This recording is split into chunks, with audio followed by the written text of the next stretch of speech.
Il Veneto guarda all'Europa, peccato che non sempre anche l'Europa guardi al nostro Veneto, in un'ottica di rilancio di un'area da sempre considerata il motore dell'economia dell'intera nazione, che però oggi si trova in forte sofferenza. Si è svolto a Cartigliano un dibattito promosso dall'onorevole del Carroccio, Germano Racchella, che ha coinvolto esperti del settore, esponenti romani, rappresentanti delle categorie produttive locali. Ogni qualvolta mi invitavano le associazioni economiche mi ponevano dei quesiti che molte volte non sapevo rispondere, e questo non per ignoranza, ma perché, non essendo tuttologo e a Roma seguendo tutt'altra commissione, cioè cultura ed istruzione, naturalmente una tematica così importante serve un'analisi di approfondita. E allora a salire sul palco il sottosegretario all'economia Massimo Bitonci e il presidente della sesta commissione finanze e tesoro al Senato Alberto Bagnai. È lui che traccia uno spaccato della nostra situazione. Gli italiani hanno un genio imprenditoriale, il Veneto sotto questo profilo è un'esperienza di assoluta eccellenza di cui il resto del mondo, non solo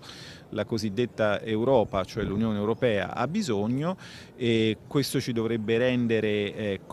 dovremmo avere una maggiore consapevolezza di questa nostra eccellenza e valorizzarla. Intanto a livello romano, precisa Bitonci, si è dato il via a una serie di iniziative per tutelare le piccole e medie imprese che caratterizzano il nostro tessuto economico. Nel 2018 abbiamo iniziato una riforma di carattere fiscale, direi estremamente importante, con l'introduzione della prima flat tax sulle piccole imprese, quindi questo regime forfettario fino a 65.000 euro ipersemplificato, che è un po' quello che vogliono anche le imprese, con l'introduzione anche con l'abbassamento dell'aliquota anche dell'IRES sulle imprese e il taglio di un 30% dell'INARI, quindi un inizio anche di taglio del cuneo fiscale.